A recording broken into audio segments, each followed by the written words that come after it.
एक बार की बात है। एक गांव राजापुर में एक गरीब औरत सुधा रहती थी। सुधा के 2 बच्चे थे, सोनू और मोनू। सुधा के पति रामलाल बहुत बीमार रहा करते थे।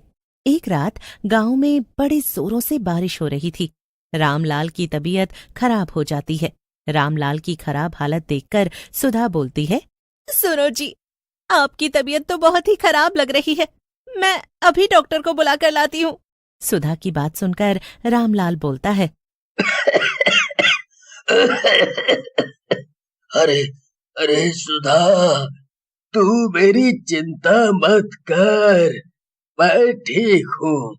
बच्चों का खाना बना दे, बेचारे शाम से भूखे हैं। मैं ठीक हूँ। रामलाल की बात सुनकर सुधा बच्चों के लिए रोटी बनाने लग जाती है। लेकिन रामलाल की तबीयत खराब होने लगती है।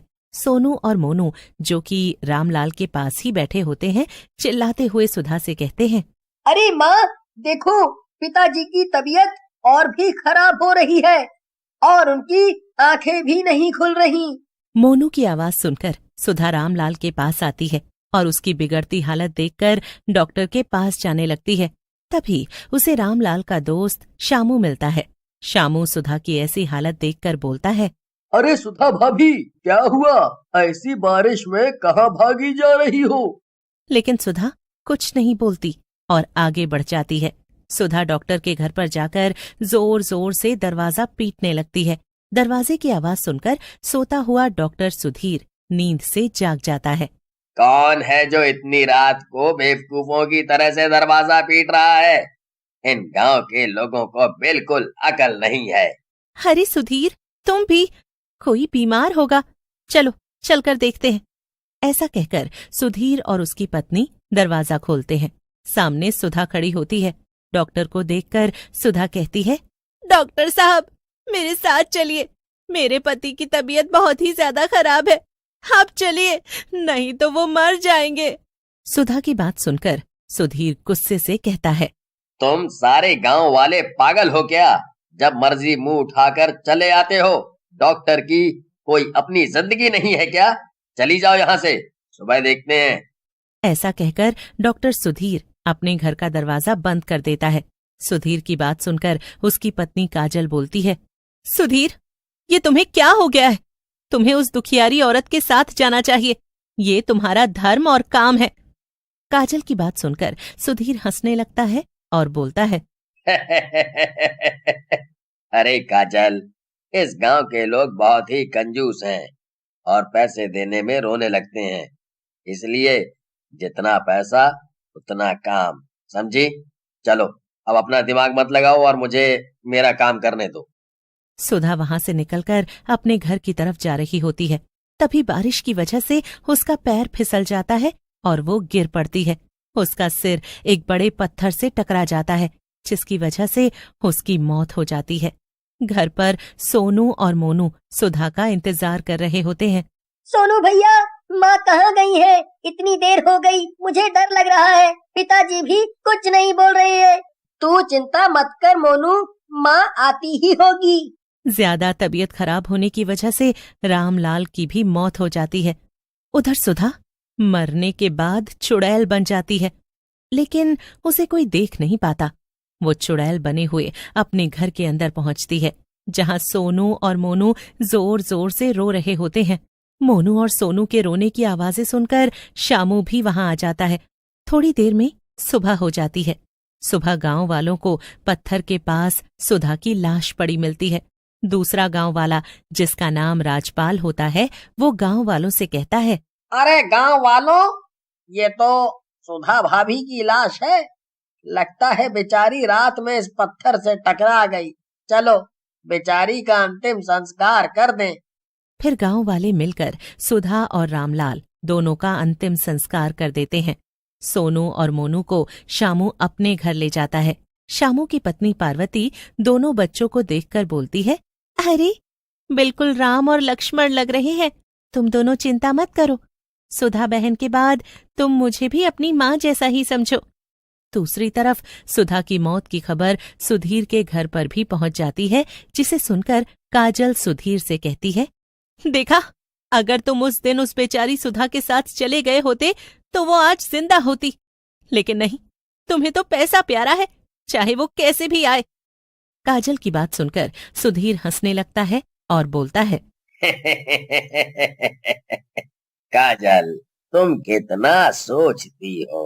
अरे, जो जिंदगी हम जीते हैं उसमें पैसा लगता है, समझी। मैंने बहुत मेहनत की है यहाँ तक पहुंचने में, इसलिए मैं सिर्फ पैसा देखता हूँ, पैसा। सुधीर की बात सुनकर काजल गुस्से से कहती है, तुम कितने घटिया इंसान हो।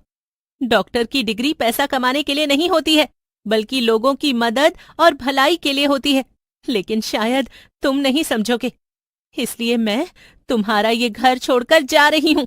ऐसा कहकर काजल सुधीर का घर छोड़कर चली जाती है। उसी रात जब सुधीर अपने कमरे में सो रहा होता है, सुधीर की नजर उस पर पड़ती है तो वो चौंक कर उठ जाता है। सुधा, तुम तो मर चुकी हो। कौन हो तुम? लेकिन सुधा बिना कुछ बोले वहां से गायब हो जाती है। अगली सुबह सुधीर ये बात अपने एक नौकर शंभू को बताता है, जिसे सुनकर शंभू बोलता है, मालिक, हमें लगता है ये सुधा मरने के बाद चुड़ैल बन गई है और आपको मारना चाहती है। मैं तो कहता हूँ आप किसी तांत्रिक से मदद ले लें। तुम भी शंभू, हम डॉक्टर हैं, इन भूत प्रेतों पर विश्वास नहीं करते हैं। कुछ नहीं होगा, ये मेरे मन का वहम होगा। फिर सुधीर वहां से अपने काम पर चला जाता है। उसी रात जब सुधीर सो रहा होता है, तभी उसे कोई जोर से जमीन पर पटक देता है। सुधीर की नींद खुल जाती है और वो उठ जाता है। लेकिन उसी समय वहां चुड़ैल आ जाती है और हंसते हुए बोलती है, तेरी आवाज यहां से बाहर नहीं जा रही है, तू जितना भी चिल्ला ले। तुम तो सुधा हो, तुम मर चुकी हो, लेकिन मेरे पीछे क्यों पड़ी हो? मुझे जाने दो, मैंने क्या बिगाड़ा है तुम्हारा? कितने भोले बन रहे हो तुम डॉक्टर। पैसे के लालच में तुम मेरे साथ नहीं आए, जिसकी वजह से मेरी और मेरे पति दोनों की मौत हो गई। मेरा पूरा परिवार बिखर गया। मैं तुझे नहीं छोड़ूंगी। और फिर वहां से चली जाती है। उसके जाने के बाद शंभू आता है और सुधीर से बोलता है, अरे बाप रे, क्या हुआ आपको? मुझे पहले क्यों नहीं बुलाया? अरे शंभू, अभी कुछ मत पूछ, मुझे डॉक्टर के पास ले चल। मुझे बहुत तेज दर्द हो रहा है, मैं रास्ते में तुझे सारी बात बताता हूँ।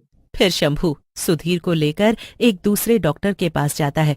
शंभू तांत्रिक को लेने चला जाता है और थोड़ी देर बाद तांत्रिक को लेकर घर वापस आ जाता है।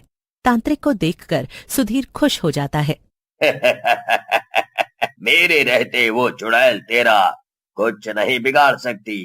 ऐसी चुड़ैलें तो मैं पान की तरह खा जाता हूँ। रात होते ही चुड़ैल वहां आ जाती है। तू यहाँ से चला जा तांत्रिक, नहीं तो बेकार में मारा जाएगा। मैं यहाँ केवल इस डॉक्टर के लिए आई हूँ।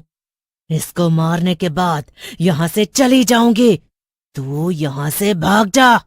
लेकिन तांत्रिक चुड़ैल की बात नहीं सुनता और अपने जादू से चुड़ैल को बांध देता है। चुड़ैल को बंधा हुआ देखकर सुधीर वहां से भाग जाता है। सुधीर को भागता हुआ देखकर चुड़ैल गुस्से में आ जाती है और तांत्रिक के बंधनों को तोड़ देती है। मैंने तुझे मौका दिया था कि तू यहाँ से भाग जाए और अपनी जान बचा ले, लेकिन तू नहीं माना। ऐसा कहकर चुड़ैल तांत्रिक को मार डालती है और सुधीर को पकड़ लेती है। कहाँ भाग रहा है डॉक्टर? अभी तो मेरा बदला बाकी है। उसी समय वहां सोनू और मोनू आ जाते हैं। उनके साथ शामू भी होता है। माँ छोड़ दो इन्हें, अगर ये मर गए तो गांव वालों का इलाज कौन करेगा? सोनू की बात सुनकर चुड़ैल सुधीर को छोड़ देती है। तुम दोनों ने मेरी आंखें खोल दी, लेकिन इसने कभी फिर से गलत काम किया तो मैं वापस आऊंगी। ऐसा कहकर चुड़ैल वहां से गायब हो जाती है और सुधीर सोनू और मोनू को गोद ले लेता है।